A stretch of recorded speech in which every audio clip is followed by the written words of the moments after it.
Hi, my name is Claire, and I'm 35 years old. I live in a city called Brookridge, a place that looks pretty on the outside, but feels cold when your heart isn't at peace. For the past 10 years, I've worked as a budget coordinator at a local university. It's a job that requires precision, patience, and a lot of self-control, skills I learned the hard way, growing up in a family where I was always the one expected to hold everything together. In our house, love always came with strings attached, and those strings were usually wrapped around me. My younger sister Rachel was the golden child, adored, praised, defended no matter what. My older brother Dean, the rebel who could do no wrong. And me, I was the fallback plan. The one who paid the bills, calmed the storms, and cleaned up everyone's mess without ever being asked if I was okay. I played that part for years, thinking that someday they'd appreciate me. That maybe, just maybe, they'd love me not because I gave, but because I was worth loving. I couldn't have been more wrong. It started slowly, little things that didn't feel so little once they added up. When Dean fell into trouble during his college years, gambling away his student allowance and racking up over $4,000 in online betting debt, guess who bailed him out? Me. I quietly transferred the money from my savings and told him it was okay. He said thank you, then did it again 2 months later. When our dad, George, lost his small home renovation business, the mortgage on our childhood home fell behind by $10,000. My parents didn't ask me directly. They hinted, guilt-tripped, and left me just enough space to feel like the decision was mine. I sent the payment. The house was saved. My name was never mentioned. Then came Rachel's wedding, a flashy, over-the-top affair with horse carriages, designer shoes, and a champagne fountain. She said she wanted it to be magical. My parents said it was a once-in-a-lifetime moment. I wrote a check for $20,000. She never even looked at me during the vows. Mom, Helen, later decided she needed a new car. Her credit? A disaster. I co-signed for her lease and paid the first few months, $3,000 gone in an instant. She promised she'd take it from there. She never did. And the lake cabin? That was in my name too. I'd bought it as an investment property.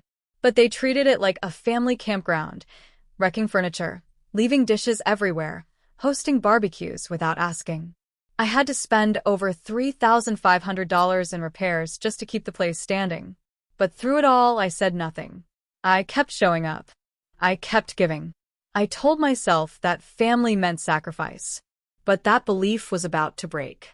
It was a Thursday afternoon when my phone rang.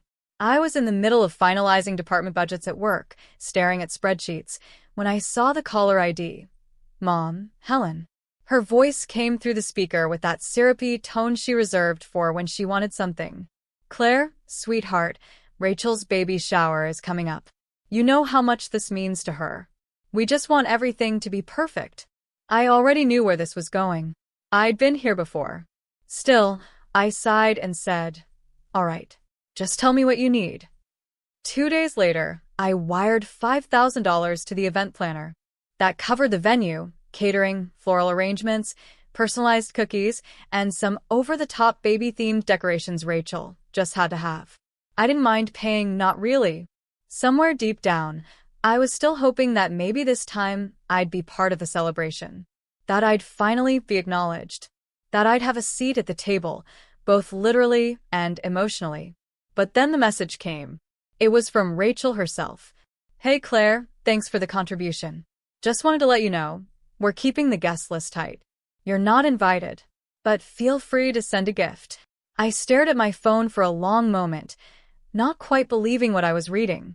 And then another message popped up. This one from Mom. Honestly, Claire, you can't buy your way into this family. That was it. Not a thank you. Not an explanation. Just rejection, dressed in sugar-coated cruelty. And I didn't feel anger. I felt something deeper, something sharper. Clarity. I sat there in the silence of my apartment, holding my phone like it had just delivered a death notice. In a way, it had. Because something inside me shifted that day. For the first time in years, I didn't cry. I didn't beg for understanding. I didn't try to explain why their words hurt me. Instead, I got up, walked to my desk, opened my laptop, and began taking back control piece by piece. First, I contacted the event planner and requested a detailed invoice. I let her know that I wouldn't be making any further contributions. She sounded surprised, but professional. Then, I logged into the savings account I had secretly opened 6 months ago for Rachel's baby, a gesture I had never told her about. I had planned to gift her child a small fund to start life with opportunity, something I never had. I emptied it. Every dollar was moved back to my name, and the account was closed. Next up, the SUV. I navigated to the auto financing portal and selected the luxury vehicle Mom drove, the one I had co-signed for. A few clicks later, I activated the remote shutdown feature. Within minutes, the system confirmed. Access disabled due to unauthorized usage. I didn't feel guilt. I felt free. Then I picked up the phone and called my attorney, Mr. Harris. "Hi," I said calmly. "I'd like to begin the process of selling the lake house. I'm done keeping it open for family use." He paused. "Done with generosity." I smiled, cold and certain. Completely. That night, I poured myself a glass of wine and stood by the window, looking out at the Brookridge skyline. Lights blinked in the distance like tiny lies, shiny and hollow. But not me. Not anymore. By morning, my phone had erupted. Calls, texts, missed FaceTimes, voicemails full of accusations, guilt trips, and panic. I ignored them all, until they showed up in person. It was just after 9 a.m. when I heard the banging on my front door, sharp, angry, and insistent. Not knocking. Pounding. I glanced through the frosted glass panel and saw them. Rachel and Mom. Rachel stood with her arms crossed, lips curled in fury. Helen, Mom, looked flushed, red-faced, and breathless, like she had run up 3 flights of stairs fueled by nothing but rage. I didn't hurry. I took a long sip of my coffee. Then I walked slowly to the door and opened it without a word. Rachel stormed inside like she owned the place. "What the hell, Claire?" she snapped. "Why did you shut down the SUV? I was driving to my ultrasound appointment when it just shut off." The screen said unauthorized use. "Are you calling me a criminal?" I kept my tone cool. "Even.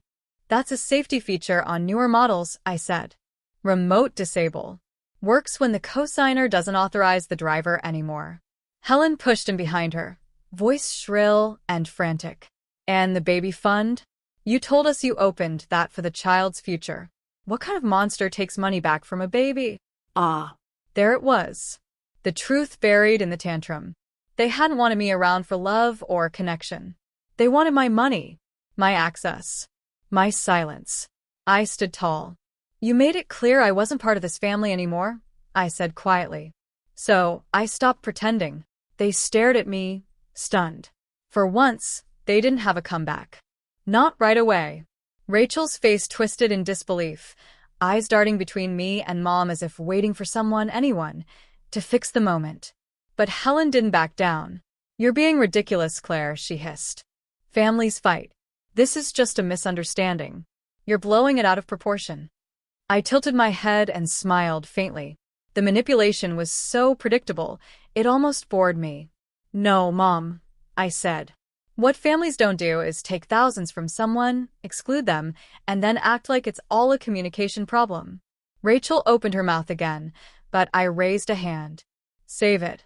I stepped aside and pointed toward the door. "You've said everything I need to hear. Now it's my turn to respond. With distance." They stood frozen a moment longer.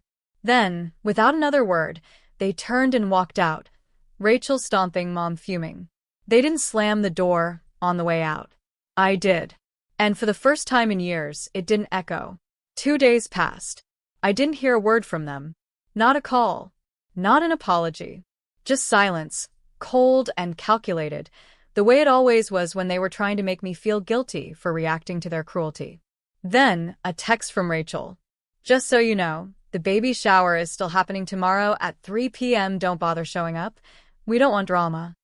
I stared at the message for a few seconds, and then I smiled.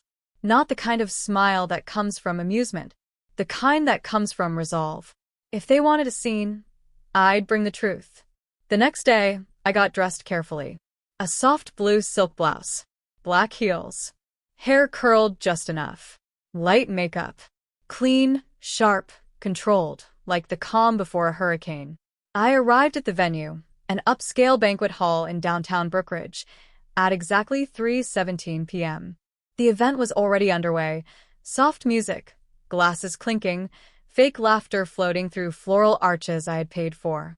I walked in through the main entrance and immediately felt heads turn. Rachel froze mid-laugh, holding a cupcake. Mom stiffened like she'd seen a ghost. And across the room, my father, George, who I hadn't heard a word from, nearly dropped his drink. I didn't raise my voice. I didn't scream. I simply stepped into the center of the room, lifted my chin, and said clearly, "Hi, everyone. I'm Claire. I wasn't invited, but I helped pay for everything you're enjoying. Over $5,000 to be exact." The chatter died. Someone turned off the music. I saw a woman near the punch bowl stop live streaming, then start again when she realized what was happening. I turned to face my family. "I've paid your mortgage. I covered Dean's debt. I funded Rachel's wedding. And now this baby shower. And in return, I was told I didn't belong." Then, one by one, I began listing what I had cut off. The baby fund? Closed. The SUV lease? Cancelled. The lake house? Being sold. And my bank account? Off limits for all of you. The room was dead silent, until Mom stepped forward. Her heels echoed sharply on the tile, her mouth a tight line of fury. "How dare you come here and humiliate us," she snarled. "After all we've done for you." "No," I cut her off. "All you've done is take. And I'm finally done letting you." And then it happened. In one sudden, explosive motion, Helen reached behind her, grabbed the large crystal candy jar from the gift table, the one I had paid for, and hurled it at me. It struck me square on the top of the head. The glass shattered. Pain exploded across my skull as I stumbled back, catching myself on a nearby chair. I could feel warm blood beginning to drip down the side of my face. Gasps echoed through the hall. Murmurs broke out. Then I heard a voice behind me. "She just hit her, with a glass jar? Call 911. The room descended into chaos. I could hear screams, gasps, glass shattering somewhere behind me, but it all felt distant, like I was underwater. The pain at the top of my head pulsed in time with my heartbeat. My hands reached up instinctively, and when I looked at my fingers, they were stained red. A blur of motion swirled around me. Guests backed away, some fumbling for their phones. One woman whispered, "She's bleeding. Someone do something." Another voice, firm, urgent, cut through the noise. "I'm calling the police. This was assault." I turned my head just enough to see that the live stream hadn't stopped. One of Rachel's friends, possibly the same one who'd been filming earlier, was still recording. Her camera was shaking slightly, but the moment of impact had been caught on video, and it was already being shared. "She hit her. That's her mom? Oh my God. This is insane. That woman needs to be arrested." The online comments came flooding in within minutes. I stood there, not crying, not speaking, just staring down my mother as blood dripped down my temple. Her face twisted, not with regret, but with panic. She hadn't expected me to still be standing. She hadn't expected witnesses. And she definitely hadn't expected the internet. Within 10 minutes, police lights were flashing outside the venue. 2 uniformed officers entered the room, pushing through the crowd. One of them, a tall, broad-shouldered man with a calm but commanding voice, stepped forward. "Everyone, please stay where you are. We've received a report of an assault." He scanned the room. "Who's the victim?" I raised my hand, my fingers trembling but steady. I said clearly. "She," I pointed to Helen, "hit me in the head with that glass jar." In front of everyone. Gasps again. Cameras tilted toward her. Helen stood frozen. Rachel started forward in a panic. She didn't mean to, it was the stress, she didn't mean to hurt anyone. But the officer, Sergeant Coleman, cut her off. "We've seen the video. Multiple witnesses have already forwarded it to our department." "Ma'am, step back." Behind him, EMTs arrived with a stretcher. One of them gently took my arm. "You've got a nasty cut.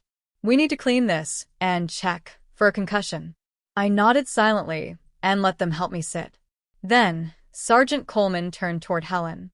"Helen, you are under arrest for aggravated assault with a deadly object." Helen's mouth opened in protest, but nothing came out. Next, Coleman turned to George, my father, who had been silently standing by the back table the whole time. "Sir, witnesses have confirmed that you verbally encouraged your wife's behavior and made no attempt to stop the assault. You're being charged as an accessory to felony assault." George stepped back, stunned. "What?" "I didn't touch anyone. This is family stuff." "Sir," Coleman replied firmly, "you enabled it. You stood by. That makes you accountable under the law." Rachel's eyes widened, and she tried to sneak toward the door. But Coleman wasn't done. "And Rachel Simmons, you're being charged with inciting public violence for your role in encouraging the confrontation and knowingly live-streaming an attack without intervention." She froze. "You can't be serious," she shouted. "This is my baby shower." I looked at her, blood still on my skin, and said quietly, "And now it's your criminal record." As they placed handcuffs on all three of them, cameras flashed and murmurs filled the room. For the first time ever, I wasn't the one left speechless. They were. The ambulance ride was quiet, apart from the gentle hum of the engine and the soft voice of the EMT asking me questions to check for signs of a concussion. I answered everything clearly. "Name?" "Claire." "Date?" "Saturday." "What happened?" "My mother hit me in the head with a crystal jar." "Why?" "Because I stopped funding her life." The paramedic gave me a somber look, like she wasn't sure if she should be more surprised by the injury or the reason behind it. At the hospital, I was taken to the ER and treated immediately.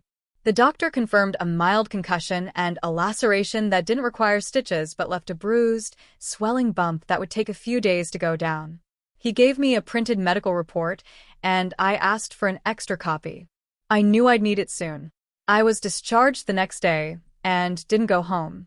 I went straight to Mr. Harris, my attorney. He was already waiting for me in his office, a copy of the police report and the live stream video open on his screen. He looked up with a seriousness I hadn't seen before. "Claire, this is no longer just family drama. This is a clear case of felony assault, with intent, witnesses, and digital evidence." I nodded. "I want to file full charges," I said. "Against all of them. Not just for what happened at the party, but for the financial exploitation, emotional abuse, and public defamation they've carried out for years." He raised an eyebrow. "All of it. All of it." Over the next few days, we gathered everything we needed. Screenshots of texts where I was excluded. Bank statements of every large payment I'd ever made for them. A proof of vehicle co-signing and the trust fund setup and closure. A property documents showing ownership of the lake house. The hospital report and, most importantly, the full live stream, including the moment the jar smashed against my skull. By the end of the week, we had built 3 airtight cases. Legal case summary based on U.S. law. Case 1, Helen Mother. Charges: aggravated assault with a deadly object, felony, public endangerment, emotional abuse. Requested sentence: 4 years in state prison with no early parole and a permanent restraining order. Case 2, George Father. Charges: accessory to felony assault, verbal encouragement of violence, financial coercion. Requested sentence: 18 months in county jail, 250 hours court-mandated community service, and a restraining order. Case 3, Rachel, sister. Charges: inciting public violence, online defamation, conspiracy to commit harm. A requested sentence: 1 year in county jail, $5,000 in restitution, and 0 contact order. When the paperwork was filed and officially stamped, I walked out of Mr. Harris's office feeling something I hadn't felt in a very long time. Safe. The courtroom was cold. Not just in temperature, but in atmosphere. It smelled of old wood and polished fear, just like you'd expect from a place where lives are quietly redefined. I sat on the left side of the room, dressed in a deep navy suit with my hair pulled back to reveal the fading bruise on my temple. I looked composed on the outside, but inside, I was steel. Across the aisle sat Helen, George, and Rachel. Each had their own lawyer. Each looked smaller than I'd ever seen them, like the air around them had finally turned on them too. None of them made eye contact. Not once. The judge entered, the clerk called the session into order, and the trial began. First came Sergeant Coleman's testimony. He described the 911 calls, the video evidence, and what he witnessed when he arrived at the scene. His words were calm, professional, and devastating. Then the EMT took the stand. She detailed my condition, the cut on my scalp, the signs of a concussion, and how I had remained calm and cooperative the entire time. After that, the live stream footage was played on a large screen. The entire courtroom watched as I stood in the middle of the baby shower, delivered my speech, and was then assaulted by my mother with a crystal jar.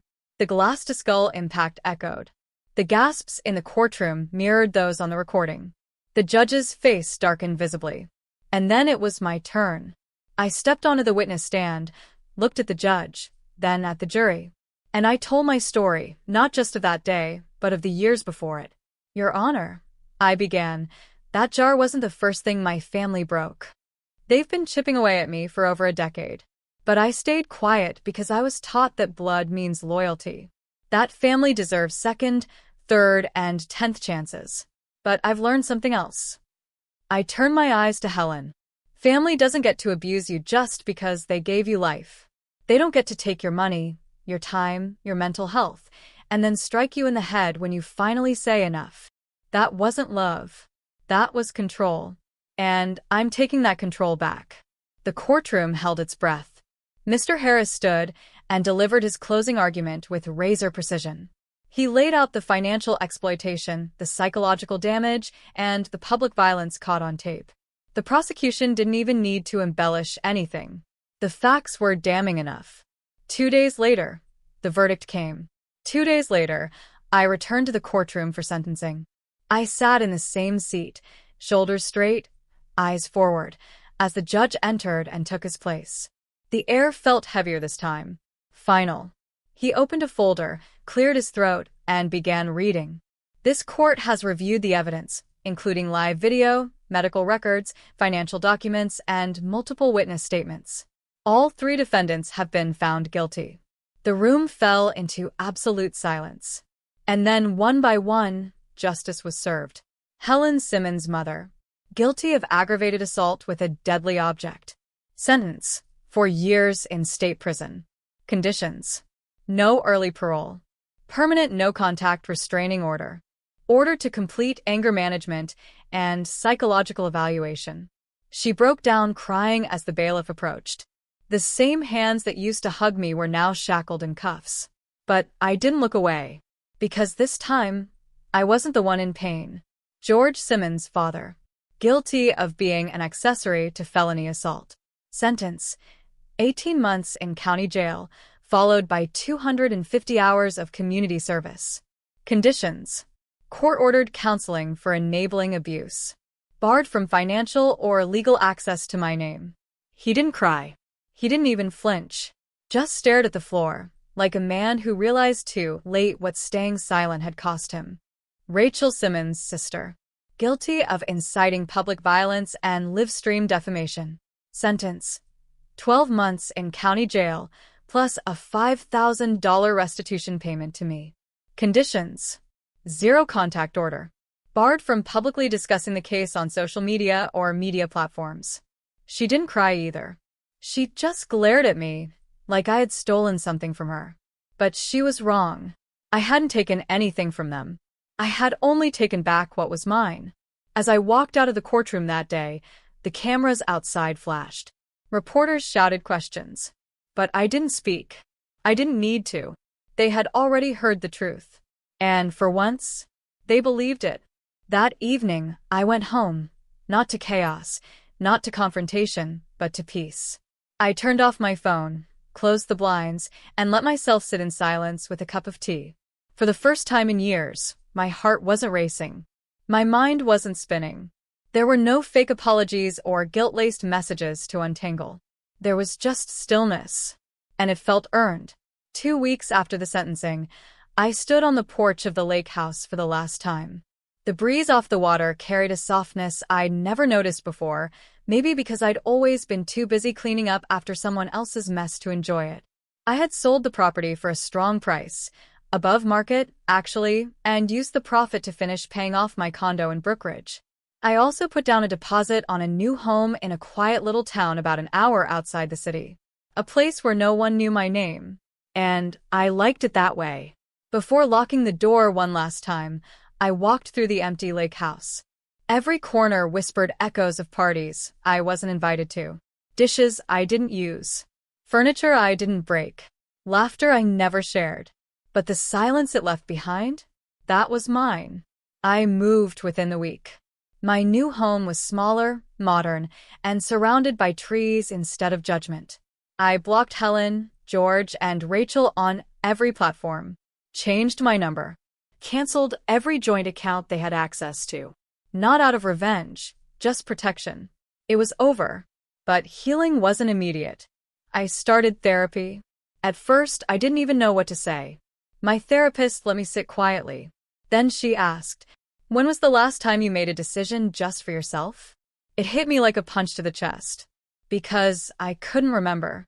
But that's where the real work began. I learned how to stop apologizing for setting boundaries. How to say no without guilt.